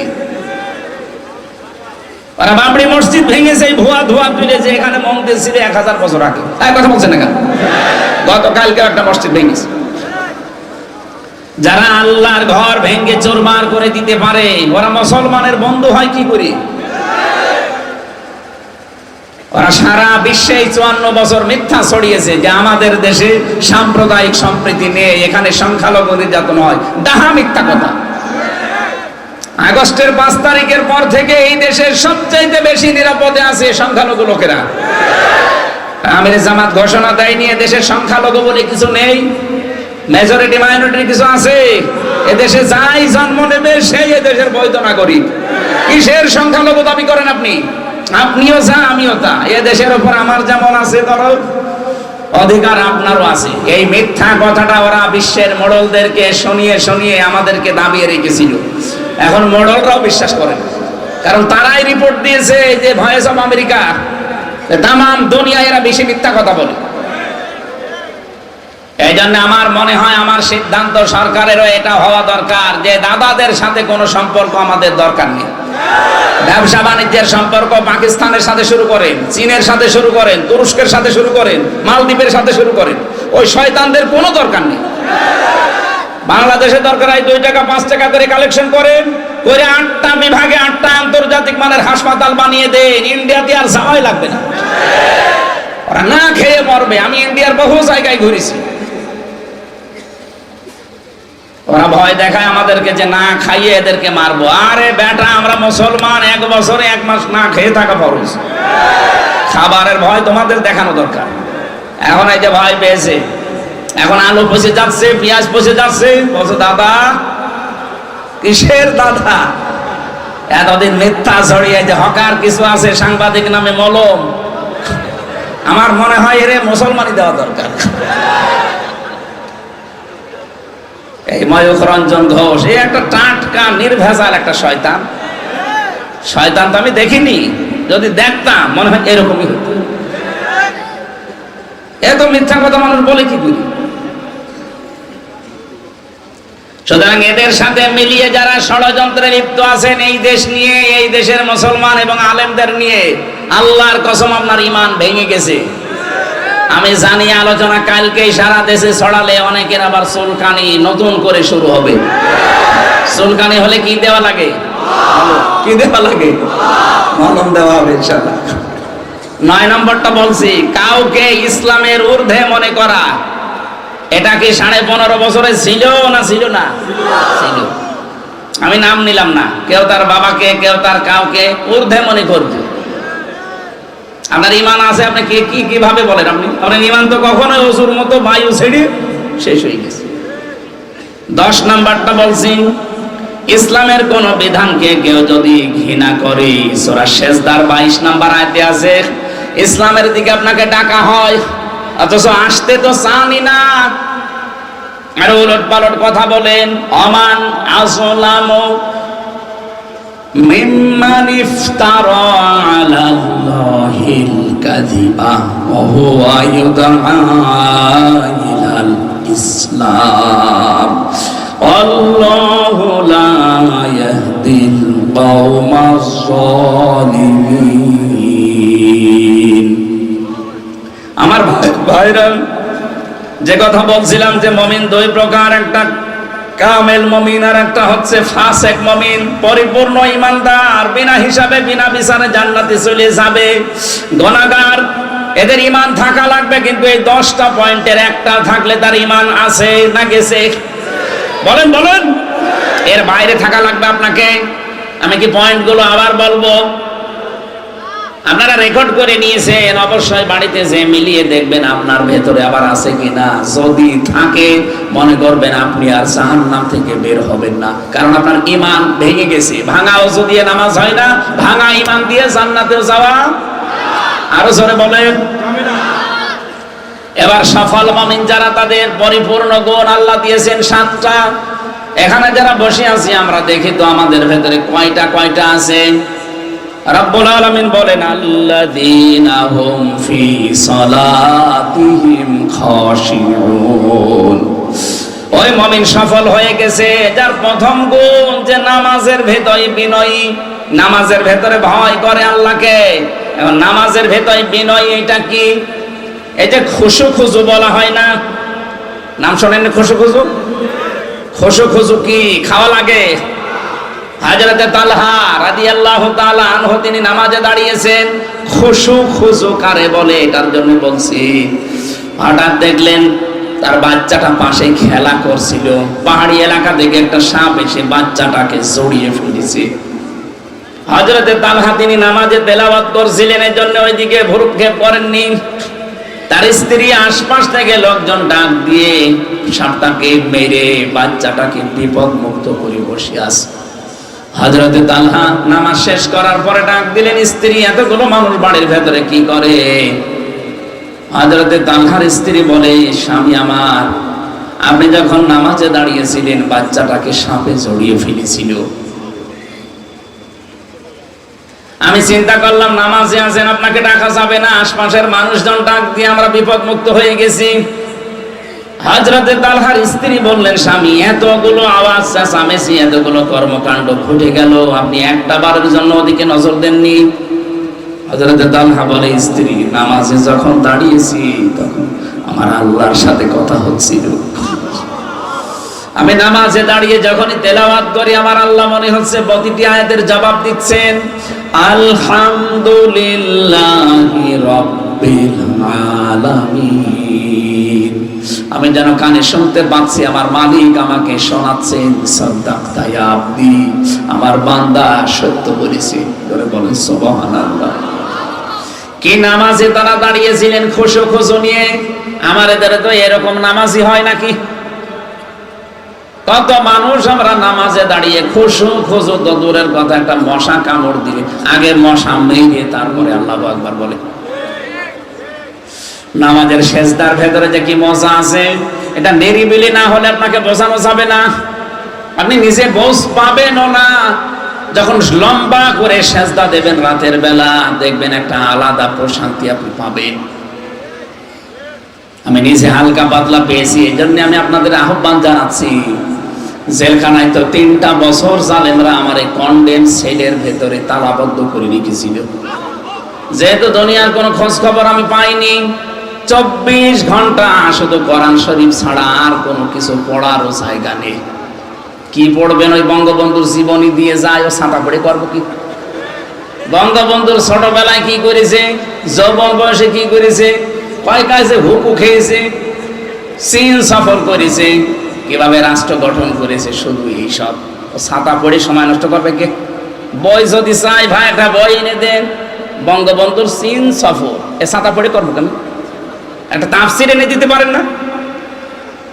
বলে না আমাদের আদেশে এইটা যে ফাঁসির কন্ডেম ছেলে যারা থাকবে তাদেরকে আল্লাহর ওলির এই জীবনী পড়াবা, ওইটা নিয়ে এসে দিত।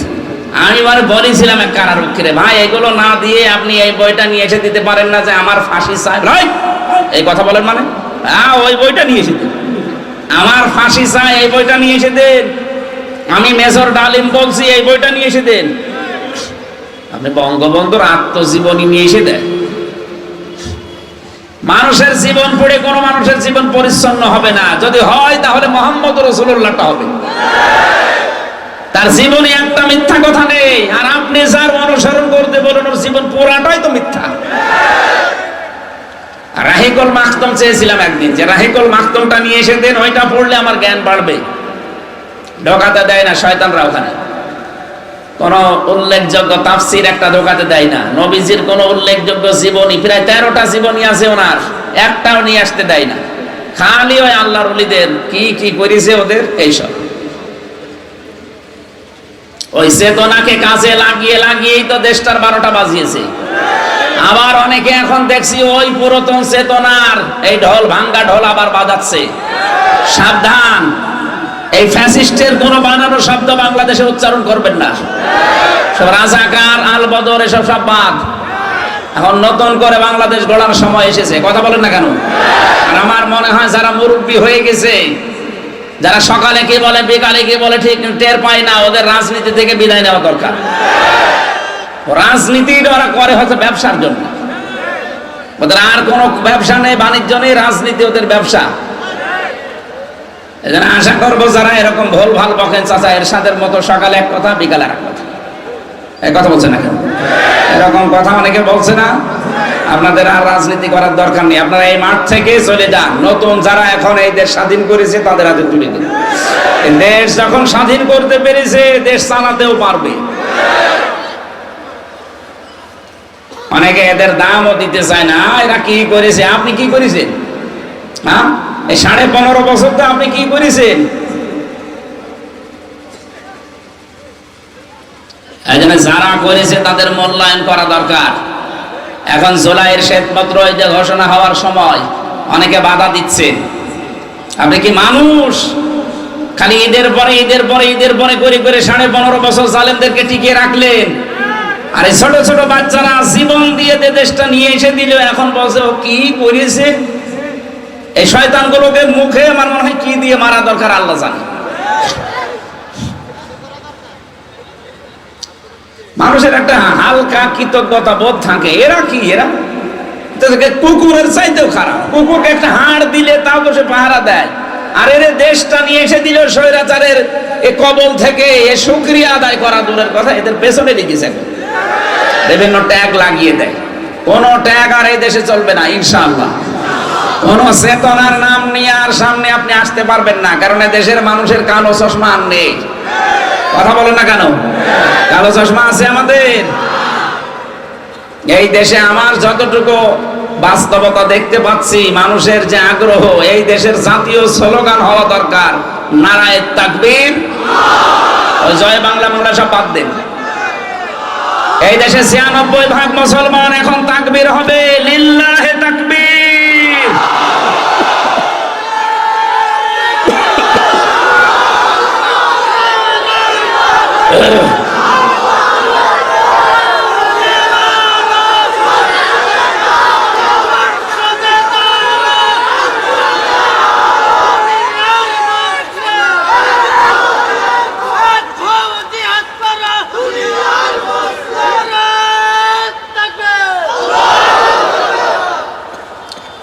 আমার ভাইরা, নামাজের ভেতরে খুশু খুশু সাহাবায়ে কেরাম যেহেতু দেখিয়েছেন, আমরা গভীর রজনীতে যখন দেখেছি রাত 2:30-3টার সময় উঠে লম্বা একটা সেজদা দিলে, এমনিতে যেহেতু গোনা মোনা হয় না ওই জায়গায়, কারণ 24 ঘন্টা আপনি যাবেন কোথায়? আর মেয়ে লোকও নেই যে গোনা করবেন। মহিলা যদি না থাকে অনেক গোনা থেকে বেঁচে থাকা যায়। কি কথা বলে না কেন? এরপরে 2 নাম্বার মোবাইল নেই, আরো গোনা থেকে বেশি থাকা যাচ্ছে। এই সর্বোপরি 3টা বছরে যেহেতু অনেক অপরাধ থেকে গোনা থেকে আমরা অনেকেই নিজেকে মুক্ত করে দেখতে পেরেছিলাম। এজন্য মানুষ যখন নিজেকে পবিত্র রাখতে পারে তখন ইবাদতের একটা স্বাদ আলাদা আসে। আমি ওই সময় পেয়েছিলাম, এখন আর পাচ্ছি না, কারণ বাইরে এসে কত হাওয়া গায়ে লাগছে। ওই সময় রাতের বেলা উঠলে 2.5 পারা 3 পারা 2 রাকাত নামাজে যখন পড়তাম, সেজদায় চলে যেন 40 মিনিট 45 মিনিট কাটিয়ে যেহেতু মনের ভেতরে একটা আলাদা দুঃখ, এমনি কান্না চলে আসতো। বলেন তো 40-45 মিনিট একটা সেজদায় পড়ে যদি হাওমা করে কান্নাকাটি করা যায়, এমনিতে আলাদা ভাবে আল্লাহ আপনাকে শান্তি দেবে। নামাজের মজা আমরা অনেকে পাইনি, এজন্য নামাজে অভ্যস্ত না। আজকে থেকে নামাজের মজা পাওয়ার জন্য লম্বা লম্বা সেজদা দেবেন। ফরজ নামাজে না, এমনি নফল সুন্নত যখন একা একা পড়েন সেজদাগুলো একটু লম্বা করে দেবেন, দেখবেন আপনাকে মহান আল্লাহ একটা আলাদা অনির্বচন সুখ দিয়ে দেবে। ওটা কিনতে পাওয়া যাবে না, আলাদা পাওয়া যাবে ওটা। এজন্য আমরা যদি সফল মুমিন হতে চাই, কামেল মুমিন হতে চাই, আমাদের নামাজ এখন থেকে নামাজের ভেতরে খুশু খুশু লাগবে। 2 নাম্বারে নামাজে আপনি যা পড়েন ওটা আপনাকে বোঝা লাগবে। 3 নাম্বারে নামাজের ভেতরে যেটা পড়েছেন ওটা বাস্তব জীবনে যখনই সামনে আসবে ওইটা আপনি আমল করবেন। আপনি নামাজের ভেতরে দাঁড়িয়ে দাঁড়িয়ে পড়লেন, আরাইতাল্লাযী ইউকাযযিবু বিদ্দীন ফাযালিকাল্লাযী ইয়াদউল ইয়াতীম। আল্লাহ পাক বলেন, ওই মানুষটা কিয়ামত বিশ্বাস করে না যারা এতিমের গলায় ধাক্কা দেয়। হঠাৎ এক এতিম এসে বলছে আমারে খাবার দেন, আপনি আয়াত পড়ছেন ওইটা। এখন যদি বলেন এই বেটা আমার কোরআন শরীফ পড়ায় ডিস্টার্ব করলি, দূর হয়ে যা, আপনার কোরআন পড়া হয়েছে? আপনি পড়ছিলেন কি? যে ওয়ালা ইয়াহুদ্দু আলা তুআমিল মিসকিন, মিসকিন যদি আসে খাবার দাও, খাবার না থাকলে উদ্বুদ্ধ করো অন্যকে। আর আপনি উদ্বুদ্ধ করা দূরের কথা, কোরআন শরীফ পড়া ডিস্টার্ব হয়, এই ধোয়া তুলে আপনি তাকে তাড়িয়ে দিলেন না। এই জন্য নামাজের ভেতরে খুশু খুশু তৈরি হওয়ার পর যখন বুঝবেন, আর ওইটা যখন নামাজের ভেতর থেকে বাইরে আসার পরে মিলিয়ে মিলিয়ে আমল করবেন, আপনি তখন কামেল মুমিন হওয়ার পথে হাঁটবেন। রব্বুল আলামিন বলেন, আল্লাযীনা হুম আনিল লাগবি মুরিদুন, যারা অনর্থক কথা এবং কাজ থেকে বিরত থাকে। এখানে লাগবন শব্দের ভেতরে আমরা অনেক ব্যাখ্যা পেয়েছি তাফসীরে ইবনে কাসিরে। অনর্থক কোন কথা আছে, কথার কোনো কাজ নেই, মানে নেই, অর্থ নেই, এরকম কথা এবং কাজ থেকে যেটা দুনিয়া আখিরাতে কোনো উপকার হয় না, এরকম কোন কাজ থেকে নিজেকে বিরত রাখবে কামেল মুমিন। আজ বাংলাদেশে আল্লাহর আইনের বাইরে যত আইন, এটা যদি প্রতিষ্ঠাও হয়ে যায়, এটা কি আসলে অনর্থক কাজের ভেতরে পড়ে না? ওটা মানুষের অধিকার আরো নষ্ট হবে। ওই যে ঘোষক নবল ছিল না, আমার হাকামা বিহি আদালা, যারা কোরআনে কারীম দিয়ে বিচার ফয়সালা করবে তারা ন্যায় বিচার কায়েম করতে পারবে। সুতরাং কোরআনের আইন বাদ দিয়ে মানুষের তৈরি করা আইন যারা কায়েম করার জন্য, প্রতিষ্ঠা করার জন্য যারা চেষ্টা চালাচ্ছেন, সময় দিচ্ছেন, অর্থ দিচ্ছেন, কাজ করছেন, সবগুলো লাগবনের ভেতরে পড়বে। আপনি কামেল মুমিন হতে পারবেন না। কামেল হওয়ার জন্য অনর্থকে কাজগুলো ছেড়ে দেওয়া লাগবে। এই যে যারা সেলফি তোলেন, ছবি তোলেন, যে ছবির কোনো কাজ নেই, দুনিয়া আখিরাতে কোনো উপকার নেই, এইটাও লাগবের ভেতরে পড়বে। এই জন্য অনর্থক কিছু করা ঠিক না। আজকে থেকে যদি এরকম কোনো কাজে না আসে, এরকম ছবিও তুলবেন না। এক কথা বুঝতেছেন? না আন্দাজে দাঁড়িয়ে আছে, হঠাৎ করে তোলেন কেন? আপনার ওর ভেতরে কোনো উপকার আছে দুনিয়া আখিরাতের? ওয়াল্লাযীনা হুম লিযাকাতি ফাইলুন, যারা যাকাত আদায় কর্মতৎপর। এখানে যাকাত শব্দের ব্যাখ্যা 2টা। যাকাত মানে পবিত্রতা, যাকাত মানে বৃদ্ধি করা। আপনি যাকাত দিলে আপনার সম্পদ আল্লাহ বাড়িয়ে দেবে, যাকাত দিলে আপনার সম্পদকে আল্লাহ পবিত্র করবে। পৃথিবীর এমন কোন জিনিস নেই যার যাকাত নেই। সময়ের যাকাত আছে, শরীরের যাকাত আছে। প্রতি সপ্তাহে 2টা করে রোজা রাখা, মাসে 3টা রোজা রাখা, বছরে 1 মাস রোজা রাখা, এটা শরীরের কি? আরো জোরে বলেন। এগুলোর খবর নেই বলে আমার গ্যাস। আরে শয়তান, রোজা রাখলে জ্ঞান ভালো হয়। সুতরাং যাকাত এটা আমাদের সম্পদ থেকে শুরু করে শরীর পর্যন্ত যত কিছু আছে সবগুলোর যাকাত আদায় কর্মতৎপর হওয়া। যদিও এই আয়াতটা রাষ্ট্রের সাথে সম্পর্কিত, কারণ যাকাত আদায় এটা মানুষের ওয়াজে নসিহতে কাজ হয় না, এটা আইন পাশ করা লাগে। এরপরে পেয়েছি ওয়াল্লাযীনা হুম লিফুরুজিহিম হাফিজুন, যারা তাদের লজ্জা স্থানকে হেফাজত করে। আজ আমাদের বহু মানুষ উপরে ফিটফাট দেখতে মনে হয়, ভেতরে কিন্তু লজ্জা স্থান সদরঘাট হয়ে গেছে। এগুলো কন্ট্রোল করার মতো কায়দা আমাদের নেই।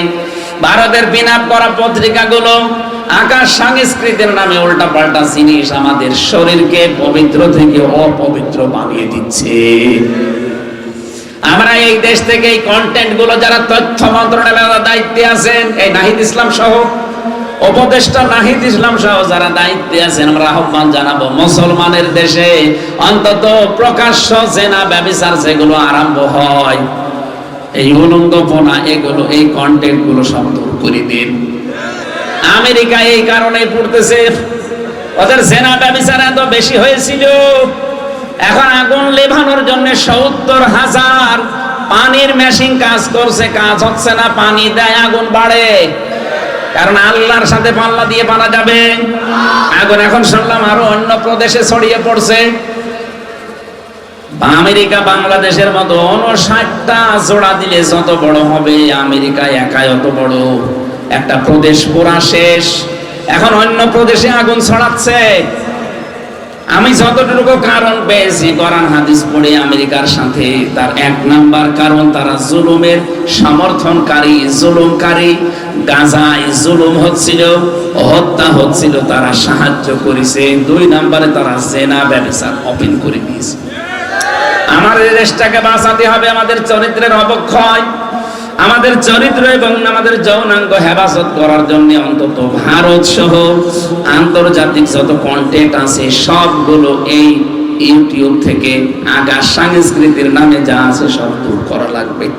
নয়তো এ দেশের যদি দাবানল একবার শুরু হয়ে যায়, এ দেশ পোড়াতে আল্লাহর কয়েক মিনিট লাগবে মাত্র।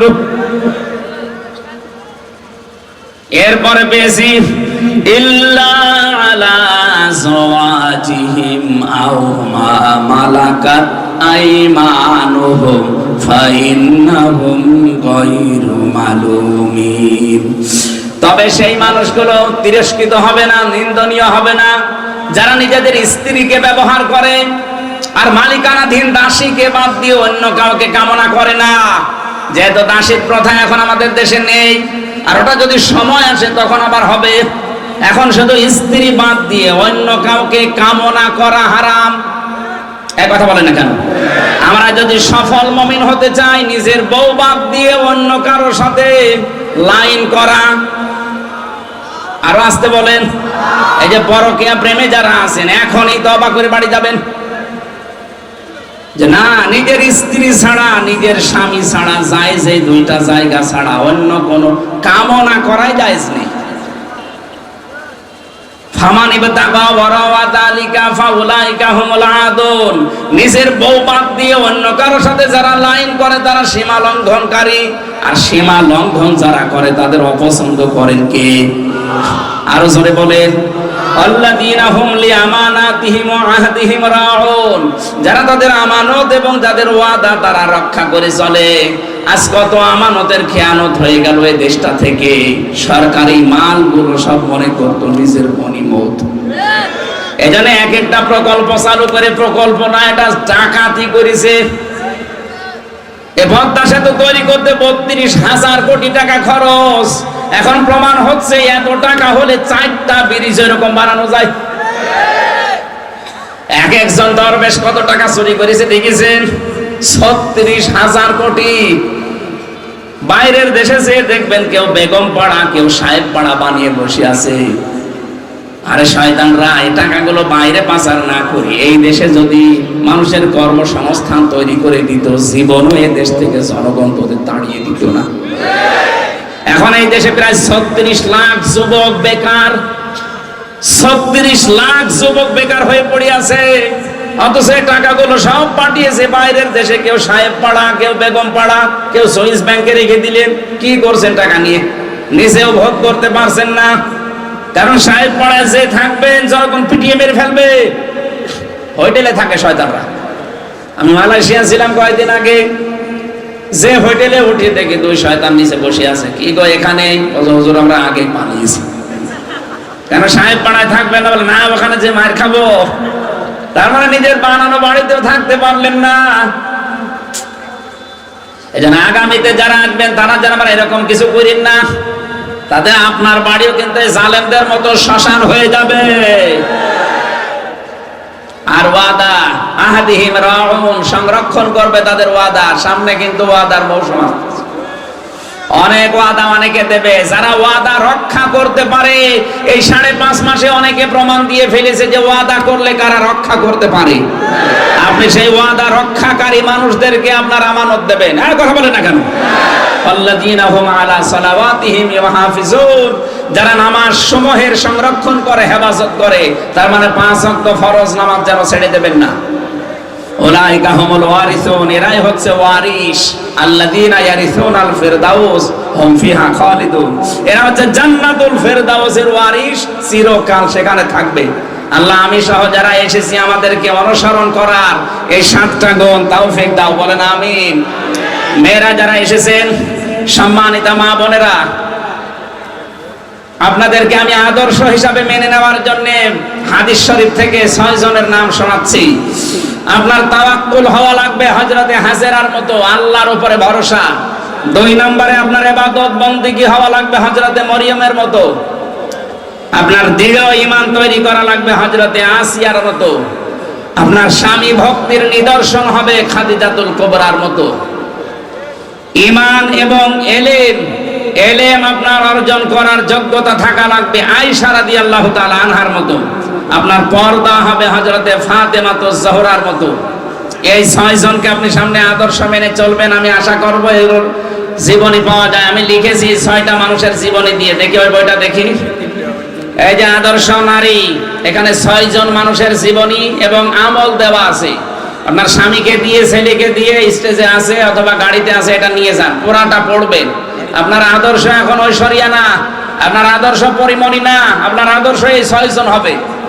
আর শিক্ষিত মানুষ যারা, এই যে জান্নাত এবং জাহান্নাম, কি কাজ করলে আপনি কোন জাহান্নামে যাবেন, কোন কাজ করলে কোন জান্নাত পাবেন, এটাই আছে।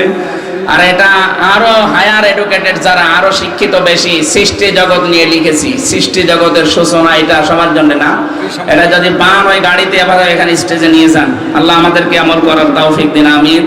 কমিটির পক্ষ থেকে 2-1টা ঘোষণা আছে। আমার কাছে একজন আজকে প্রশ্ন দিয়েছেন, এখানে দেখলাম প্রশ্নটা কই, যে বরযাত্রী খাওয়া জায়েজ আছে কিনা। না, বরযাত্রী যাওয়া জায়েজ নেই, অলিমা করা জায়েজ আছে। আগামী থেকে কেউ বরযাত্রীতে যাবেন না। বিয়েতে বরযাত্রী খাওয়া, ফার্নিচার নেওয়া, মেয়ের পক্ষ থেকে টাকা নেওয়া, একটাও জায়েজ নেই। এমনকি মেয়ের বাড়ি থেকে যদি কেউ মেয়ের বাবার সম্মতি ছাড়া একটা পানও খান, ওইটাও হারাম হবে। এখন থেকে বরযাত্রী যাবেন না, অলিমা করবেন। আল্লাহ তৌফিক দিন, আমিন, আল্লাহুম্মা আমিন। লা ইলাহা ইল্লা আনতা সুবহানাকা ইন্নী কুনতু মিনাজ জালিমিন। আল্লাহুম্মা গফির